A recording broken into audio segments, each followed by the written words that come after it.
Hello everyone, welcome to virtual computers. మన virtual కంప్యూటర్స్లో అయితే Lenovo think pods అనేది మళ్ళీ స్టాక్ అనేది ఫుల్ స్టాక్ అవైలబుల్ ఉందండి. సో చాలా రోజుల నుంచి లెనోవో థింక్ ప్యాడ్ అడిగే వాళ్ళందరి కోసం అయితే మళ్ళీ స్టాకు మన స్టోర్లో అవైలబుల్ పెట్టాము.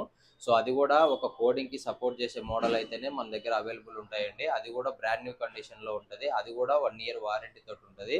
సో ఇంకా ఎక్సలెంట్ కండిషన్ ఉంటుందండి. సో బ్రాండ్ న్యూ ఉన్నట్టు ఉంటుంది. ఇక్కడే కానీ ఒక చిన్న స్క్రాచ్ కూడా ఉండదు. సో మీకు ఎక్కడ ఒక చిన్న స్క్రాచ్ కూడా ఉండదండి ఎక్కడే కానీ. సో దీని కాన్ఫిగరేషన్ విషయానికి వస్తే లెనోవో థింక్ ప్యాడ్ T470 అండి. సో కోర్ i5 ప్రాసెసర్ తోటి 6th generation తోటి వస్తుందండి. 8 GB ర్యామ్, 256 GB SSD వస్తుంది. ర్యామ్ అండ్ SSD కూడా అప్గ్రేడ్ చేసుకోవచ్చు. సో కోడింగ్కి బ్రహ్మాండంగా సపోర్ట్ అవుతుందండి. అది కూడా తక్కువ ప్రైస్లోనే మనం ఇచ్చేస్తున్నాం. ఎవరికైతే నీడెడ్ ఉందో మన స్టోర్కి విజిట్ చేసి పర్చేస్ చేయండి. దీంతో పాటు మీకు ఒక ఒరిజినల్ ఛార్జర్ అయితే ప్రొవైడ్ చేస్తాం, ఒక వాటర్ ప్రూఫ్ బ్యాగ్ అయితే ప్రొవైడ్ చేస్తాం, ఒక వైర్లెస్ మౌస్ కూడా ప్రొవైడ్ చేస్తామండి. ఎవరైతే విజిట్ చేయకుండా ఉంటారో వాళ్ళందరి కోసం కూడా all over India free delivery అయితే ప్రొవైడ్ చేస్తాం. Thank you.